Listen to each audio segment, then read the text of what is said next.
going through adversities is the process of you trying to become successful and the process of you trying to become who you can become. And so, with that being said, that's what this episode is about, how to overcome yourself through adversity. So adversity, the term of the word means challenges. That's the word it's equivalent to.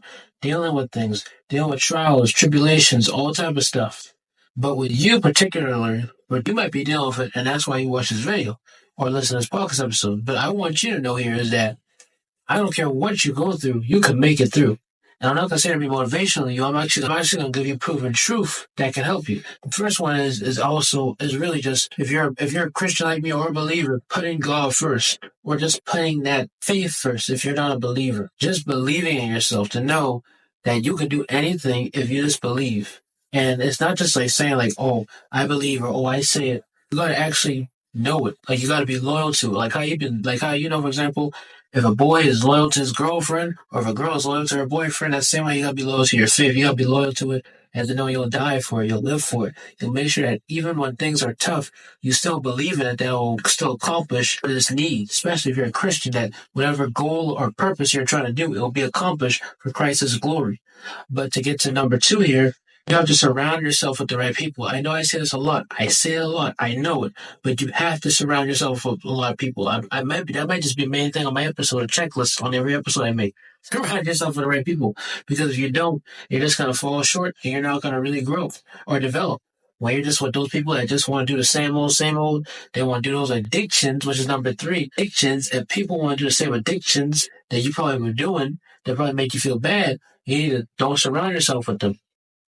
If they tend to always want to smoke or always want to drink or always want to do something that's not going to give themselves great fulfillment, you need to separate from them. If they're just a couch potato sitting on the couch, drinking alcohol, living their life like that, thinking they're going to make it through, especially if they go through trial tribulations, they just don't fight it, they just lose and quit. You can't lose and quit because the battle is not yet won. So why quit? Why even stop? Even if the battle is won, still train yourself so you can still be ready for the next match. It's just like a movie with a main character. The main character, specifically superheroes, they go through one thing. They go through that first phase. They face that minor villain. Then the second movie, they face another villain. Then the third movie, they face an even bigger villain. That's how you gotta be in life. Challenges will occur the more you do things. It's just like taxes. The more you get paid, the more you get taken out. Same thing with me. Not tax-wise. I'm just talking about in general anything. The more I grow, the more I'm going to have haters. The more I develop, the more of people that dislike what I do is going to dislike me, or maybe just dislike who I am or my personality. And you got to know, okay, let me pinpoint who I need to let go. But back on addictions, number 3, I didn't really get back to that. You can't let yourself be satisfied by that. And my best advice I always give somebody is that if you really go through stuff, you need something to let go on. Video games. I know that's a wasteful one too at times, but that's not wasteful because video games are proven to help your brain, help you develop, help you to have a good hand-eye coordination if you play sports as well. So even with that, it's good. The only thing I'll say that games take is your time. But at least they don't take your health like how drugs, smoking, alcohol does, vaping. That stuff takes your health. Especially the vape, because that's metal in your lungs. They sell a commercial all the time. It's better to just play games, go outside, walk around. That stuff is beneficial. The only thing that's taken away is your time, but it's benefiting everything in your health.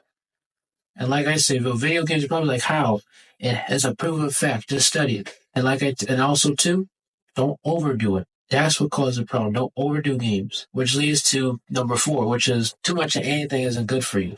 That's probably why you went through adversity, because you probably consume too much people you listen to. You probably consume too much of the advice you listen to people through. You probably consume too much content on YouTube. You probably consume too much of what you love doing, because sometimes you may get too overhyped on it, and you may look at it in a wrong way instead of look at it from what you really love doing. And so you got to know, okay, let me pause, figure out what I need to really do. Let me pause and figure out what I really need to do. And once you find that, boom, the magic starts flowing down. And it all happened because you didn't get too hyped, which leads to my final one is for number 5. Just make sure that everything is well balanced. Once everything is well balanced, you got it.